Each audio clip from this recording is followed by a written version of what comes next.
오늘은 생명을 살리는 제자 공동체라는 제목으로 하나님의 말씀 증거하겠습니다. 2022년 새해가 시작되었습니다. 올 한 해도 주님과 동행하며 승리하며 살아가시는 우리 성도님 되시기를 간절히 축복하며 축원합니다. 오늘은 저희가 그동안 인사를 못했지만 오늘은 앞에 뒤에 옆에 계신 분들하고 오늘 한번 인사하도록 하겠습니다. 잠깐 새해 복 많이 받으시고 새해 복 많이 받으시라고 우리 같이 인사하도록 하겠습니다. 감사합니다. 네, 감사합니다.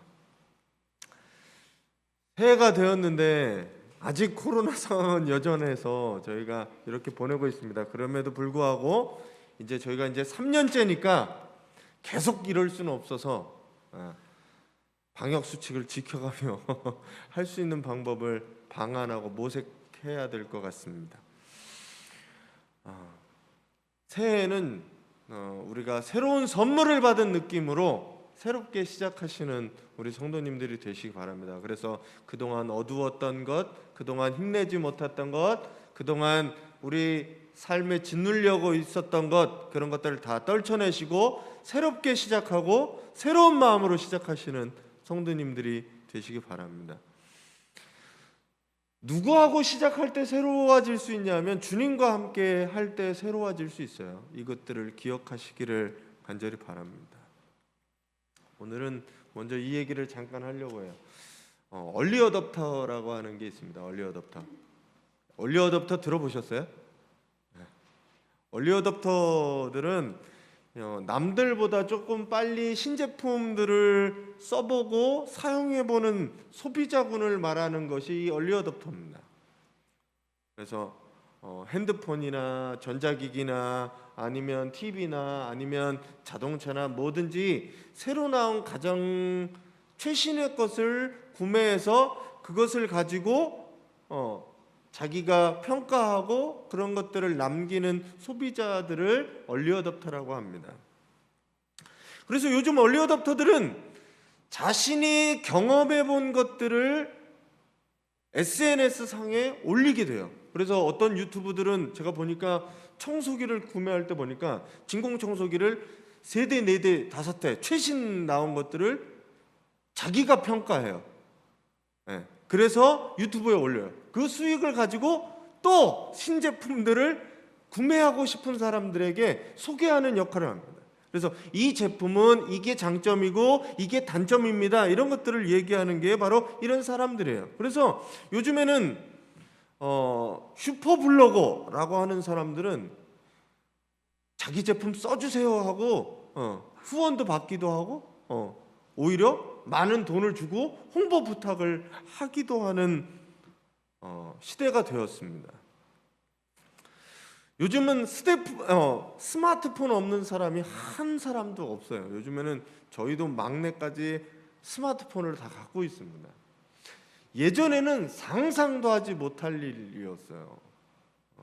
여기 계신 분들은 대부분의 과거를 경험하셨으니까 스마트폰 나온 지요 얼마 되지 않아요. 저 학교 다닐 때만 해도 삐삐라는 게 있었어요. 삐삐 기억나세요? 삐삐라는 게 있었는데 삐삐도 그렇게 흔하지 않았어요.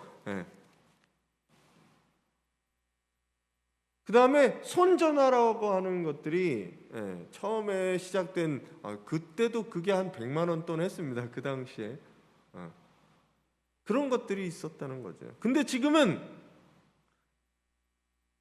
애기들도 다 스마트폰을 들고 다니는 시대가 되었습니다. 100만 원짜리 컴퓨터가 옛날에 비하면 어마어마한 정보를 저장하고 수집하고 처리할 수 있는 기능을 여러분들이 손에 다 갖고 계신다는 거예요. 카메라도 마찬가지예요. 요즘 큰 카메라 필요 없이 핸드폰 하나면 다 됩니다. 세상은 점점 빠른 속도로 지나가고 빠른 것들을 만들어내고 점점 다른 것들을, 새로운 것들을 만들어냅니다. 우리들도, 사람도 그 새로운 것에 반해서 새로운 것들과 새로운 변화를 이루어내야 한다라는 이야기입니다. 사람이 보통 20살까지 성장하고 그 이후에는 성장이 멈추고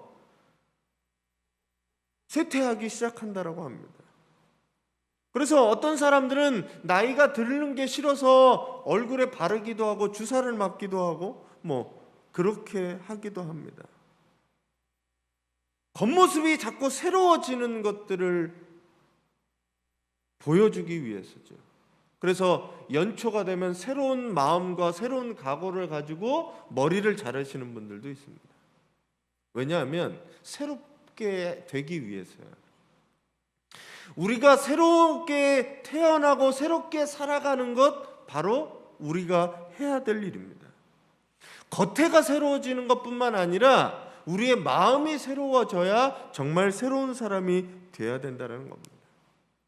그래서 성경은 새로운 사람들이 되라고 이야기합니다. 새로운 존재가 되고 새로운 사람으로 옷 입고 새롭게 태어나고 새롭게 다시 시작하라고 말합니다. 저희 교회가 그래서 새로운 교회예요. 새로운 삶을, 예수 그리스도와 함께 새로운 삶을 살아가자라는 이유 때문에 새로운 교회가 되었습니다. 제가 올해 첫 번째 여러분들에게 드릴 말씀은 우리 교회 연구표어인 생명을 살리는 제자 공동체라는 거예요. 이걸 왜 말씀드리냐면 한 해를 시작하면서 내가 어떻게 살아가야 될 건가 여러분들이 방향을 결정하실 텐데 그 방향이, 우리의 방향은 어디냐? 생명을 살리는 쪽으로 가야 된다는 거예요.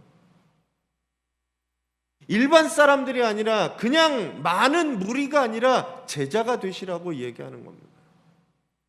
나 혼자 사는 게 아니라 공동체가 되라고 말씀하는 겁니다. 같이 한번 우리 표 한번 읽어주실게요. 생명을 살리는 제자 공동체 같이 한번 읽어주세요. 시작. 여러분들이 생명을 살리는 제자 공동체가 되어지시기를 간절히 축원을 합니다. 생명은 어떤 생명이라도 소중합니다. 하나밖에 없기 때문이에요. 아무리 많은 재물과 아무리 많은 명예와 가지고 있으면 뭐예요? 생명을 잃어버리면 그 모든 것이 끝나게 됩니다. 코로나19로 인해서 우리는 굉장한 전염병 시대에 맞이했습니다. 이로 인해서 많은 사람들이 생명을 잃어갔습니다. 어떻게 보면 앞으로는 더 많은 것들을 통해 더 많은 생명들을 잃어버릴 수도 있습니다. 그런데 우리가 살고 있는 세상에서 생명에 대한 것들은 소중하게 생각하지 않는다는 거죠. 남의 생명을 떠나서 자기 생명도 소중하게 생각하지 않는 사람들이 많기 때문입니다. 그러니까 남의 생명도 소중하게 생각하지 않는다는 거죠.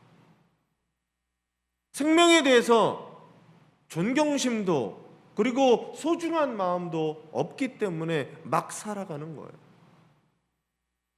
누구에게나 펼쳐갈 아름다운 꿈과 미래가 있음에도 불구하고 어떤 사람들은 질병 때문에, 어떤 사람들은 배고픔 때문에 시작하지도 못하고 그것들을 끝내기도 합니다. 어떤 사람들은 갑작스러운 사고 때문에 아직 꽃 피우지 못한 청춘들이 그대로 피워보지도 못한 채 생을 마감하는 경우도 있습니다. 그때마다 저는 가끔 그래요. 하나님, 이러시면 안 되는 거 아닙니까?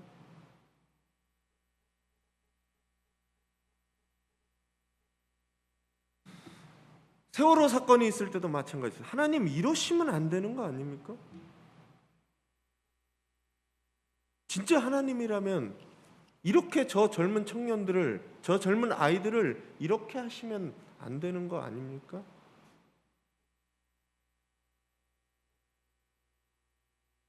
그때 주님께서 저에게 주신 말씀은 이거였어요. 너희가 가서 하라는 겁니다. 다른 사람이 아니라 예수 그리스도를 마음에 품고 있는, 하나님을 마음에 품고 있는, 믿고 있는 너희들이 가서 그 일들을 하라는 거예요. 세상은 생명에 대해서 관심이 없어요.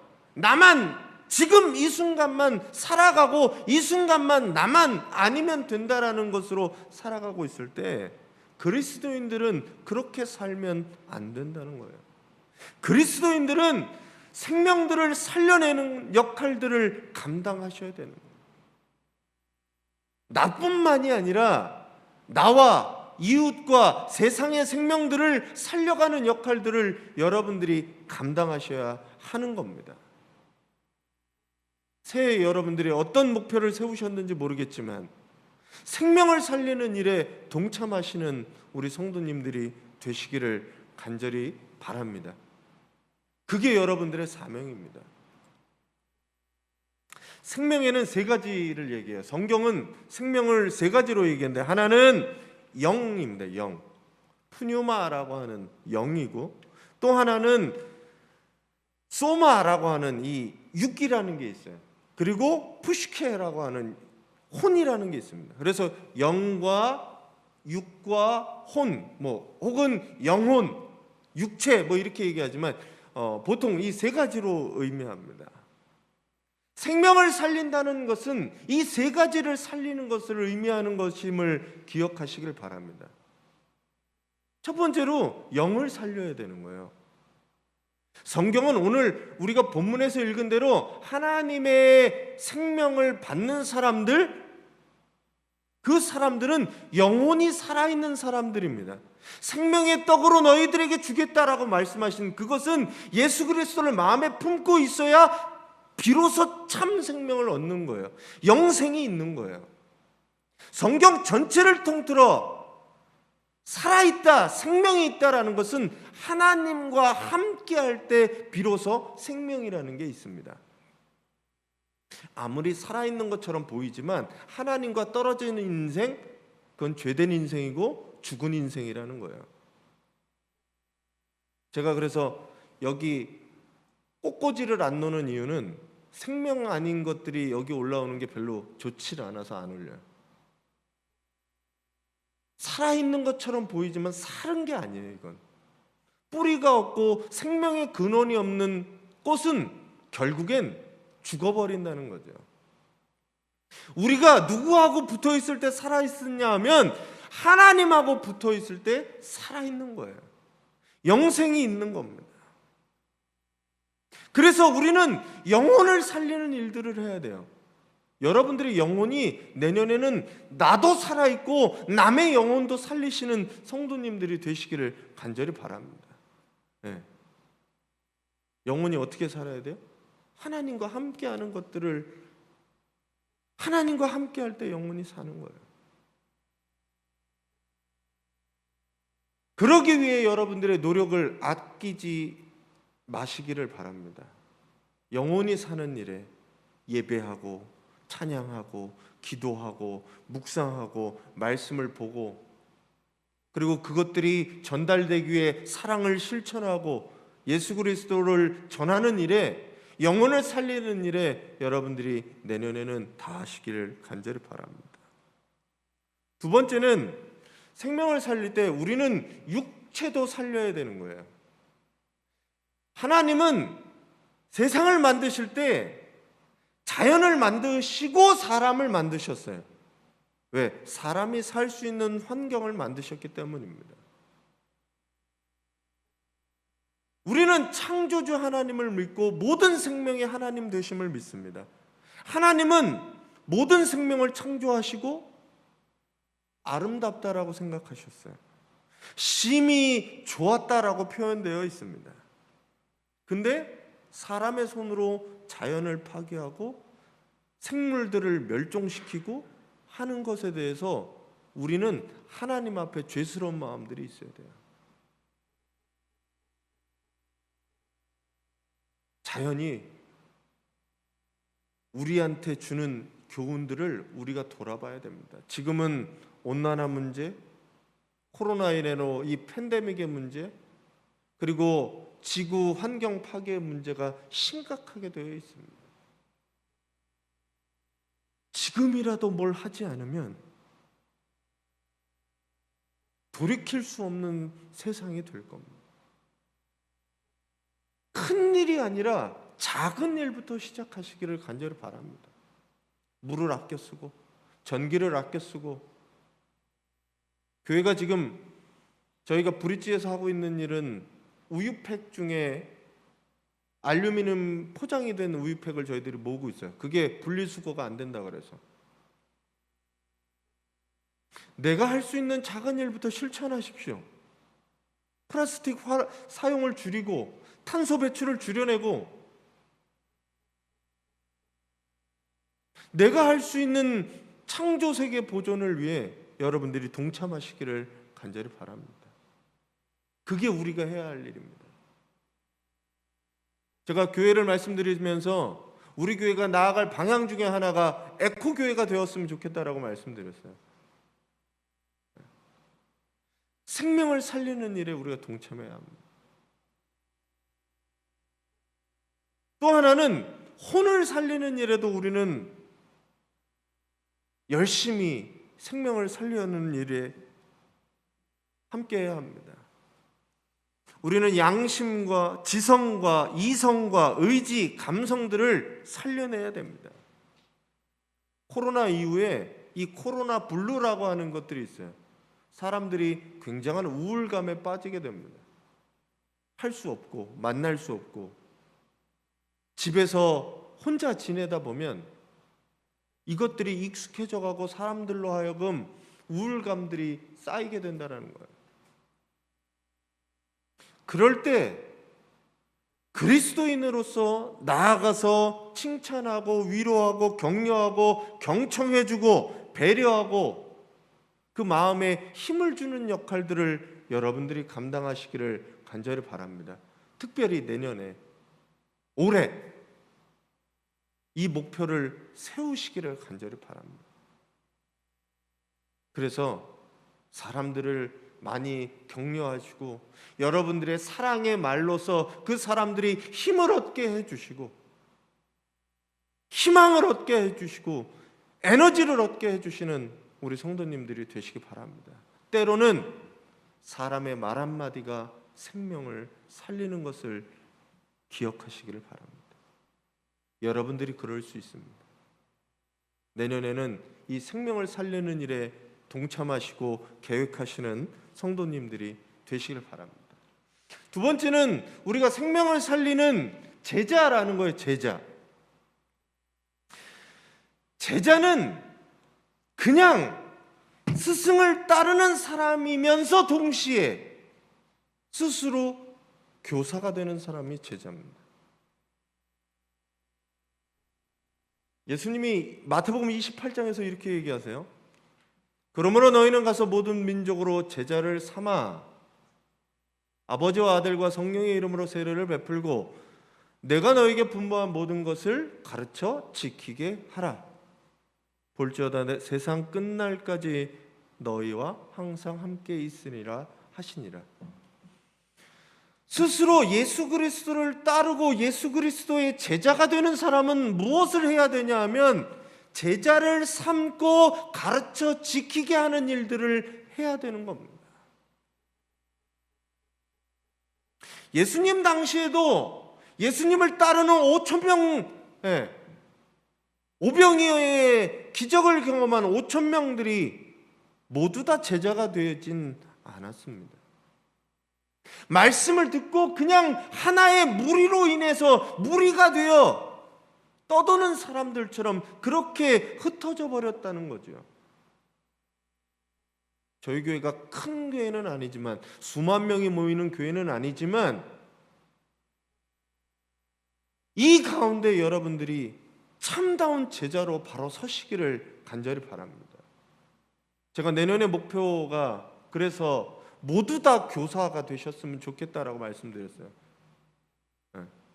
내가 어느 부서라도 후원교사가 되는지언정 모든 교회 학교의 교사가 된다라고 생각하시기를 간절히 바랍니다. 하나님의 명령이고 내가 내 신앙을 유지하는 방법이에요. 제가 보니까 가르치면서 가장 많이 배우거든요. 사실은 저는 설교하면서 가장 많이 배워요. 가장 많이 제 스스로를 돌아보는 계기가 됩니다. 여러분들도 스스로를 제자로 되기 위해 또한 여러분들이 또 다른 제자들을 양육하고 만들고 그들을 위해 기도하고 헌신하는 우리 성도님들이 되시기 바랍니다. 내년에는 이런 것들을 결단하시기를 간절히 바랍니다. 마지막은 공동체를 저는 이렇게 결론했어요. 우리는 하나입니다라고 말합니다. 예수님의 사역은 대부분 가난하고 소외받은 사람들을 위한 목회였습니다. 그리고 섬김고 사랑의 나눔, 지역사회에서 영향력이 있는 교회로 우리는 성장해 가야 합니다. 교회가 목회자와 사역자가 하나가 되지 못하면 교회가 바로 성장할 수 없습니다. 또한 교회가 우리 지역과 하나가 되지 못하면 교회는 또한 바로 설 수 없습니다. 교회는 지역사회를 통해서 예수 그리스도의 사랑 그리고 빛과 소금의 역할을 감당해 나아가야 합니다. 올해 저는 사실은 몇 가지를 지금 계획하고 있는 것들이 있습니다. 그동안 저희가 마을 만들기 사업을 진행하면서 마을 커뮤니티 공간, 거점 공간으로 사용되어지고 그리고 많은 일들을 했어요. 동아리 활동도 하고 많은 일들을 했습니다. 내년에는 더 많은 일들을 생각하고 계획하고 있습니다. 그 일들을 통해서 우리가 지역의 하나의 공동체를 이루고 서로 우리가 남이 아니라 하나이구나, 같은 공동체구나 깨닫는 우리 성도님들이 되시기를 바랍니다. 특별히 먼저 교회에서 하나가 되기를 위해 노력하시고, 하나가 되려면 내 것만 주장해서는 하나가 될 수가 없어요. 하나가 되기 위해서는 내가 좀 포기하고 나도 좀 헌신해야 되는 거예요. 부부가 하나가 되기가, 하나의 가정을 이루기가 쉽던가요? 자기 것만 주장하면 그것들은 쉬운 일들이 되진 않아요. 하나가 되기 위해서는 내가 내 주장들을 조금은 내려놓을 수 있어야 되고, 내가 헌신할 수 있어야 되고, 내 일을 감당할 수 있어야 하는 거라는 겁니다. 여러분들이 이 교회에서 이 공동체를 연습하시고, 또한 여러분들의 가정에서 연습하시고, 그리고 나가서 지역사회와 공동체를 이루는 우리 성도님들이 되시길 바랍니다. 그래서 나 혼자 사는 게 아니라 조금은 옆에 사람도 한번 돌아보고, 조금은 좀 소외받고 가난한 사람도 한번 봐줄 수 있는, 그래서 생명을 살리게 되는 우리 성도님들이 되시기를 간절히 바랍니다. 내년도에 여러분들의 계획들이 있으셨을 거예요. 아니면 계획들을 세우시지 않은 분들이 있다면, 내년에 나는 생명을 살리는 어떤 일들을 감당하고 해야 되겠다, 제자로서 나는 어떤 일들을 해야 되겠다, 내가 교회 공동체의 일원으로 아니면 지역사회의 일원으로 나는 어떤 일을 감당해야 되겠다 계획하시고 결단하시고 실천하시는 우리 성도님들이 되시기를 간절히 바랍니다.